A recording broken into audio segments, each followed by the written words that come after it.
Muito bem, estamos de volta para refletir sobre a palavra de Deus. Falaremos hoje de um homem que ficou conhecido por suas qualidades espirituais de fé, sabedoria, graça, poder e pela presença do Espírito Santo em sua vida. Falo-vos de Estevão. Para tanto, vamos ler a Bíblia na nova versão transformadora, no livro de Atos, capítulo 7, versos 59 e 60. A Bíblia diz assim: enquanto atiravam as pedras, Estevão orou ao Senhor Jesus: recebe em paz o meu espírito. Então caiu de joelhos e gritou: Senhor, não os culpe por esse pecado. E dito isto, morreu. Em todo o mundo o evangelho frequentemente germinou e se arraigou em lugares regados com o sangue dos mártires. Era como ondulações em uma longa atividade numa lagoa tranquila, onde de um único centro cada onda toca a próxima, favorecendo a difusão mais ampla e de maior alcance. As boas novas ainda se espalham neste mundo hoje. Do mesmo modo, da mesma forma, nós não temos que mudar o mundo sozinhos. É suficiente sermos parte da onda, tocar aquelas que estão ao nosso redor, que por sua vez tocarão outros, até que todos sintam o movimento. Nunca pense que sua participação é insignificante ou sem importância. O pré-requisito mais importante para qualquer tipo de serviço cristão é estar cheio de fé e do poder do Espírito Santo.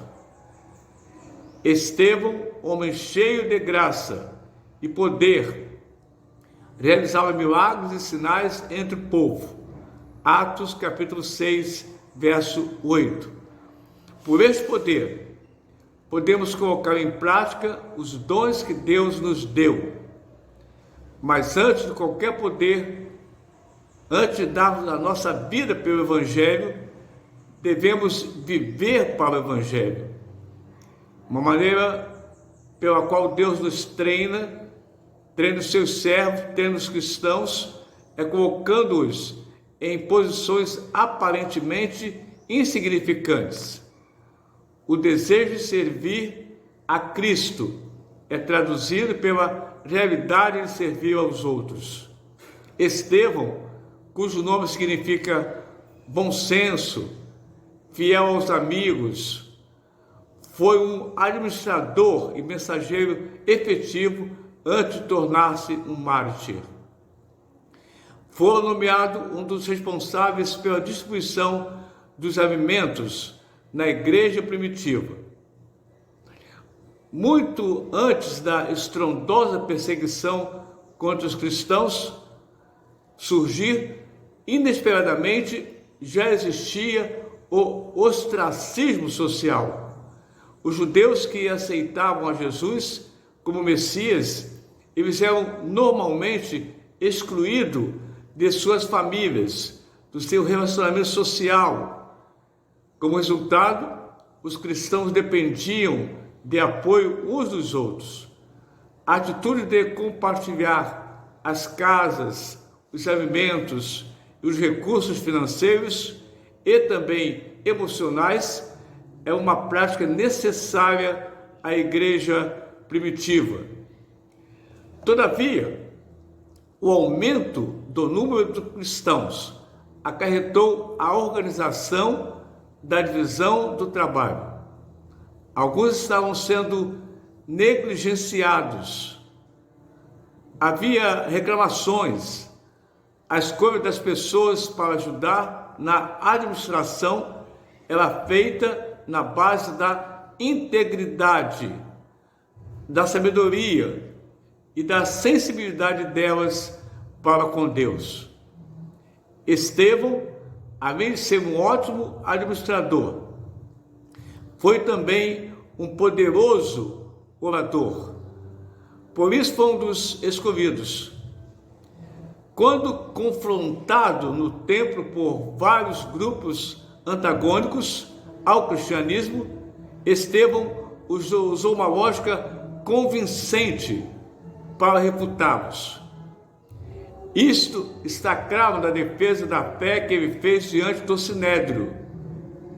Estevão apresentou um resumo da história dos judeus. Ele conhecia a história dos judeus, ele conhecia a história do seu povo e fez poderosas aplicações das Escrituras, o que atormentou os seus ouvintes. Durante seu discurso, ele percebeu que estava redigindo sua sentença de morte.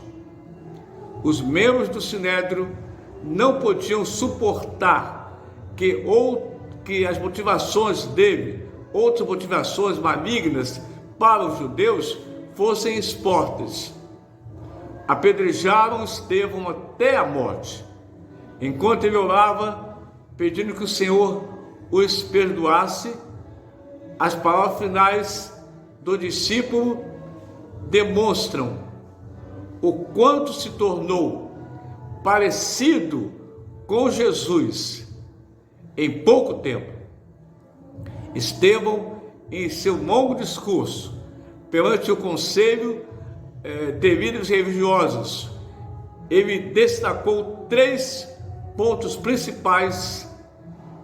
Primeiro, a história de Israel é a da ação de Deus no mundo.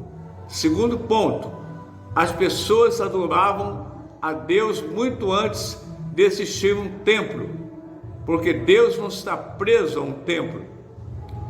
Terceiro e último, a morte de Jesus foi apenas mais um exemplo da rebelião do homem e da sua rejeição a Deus.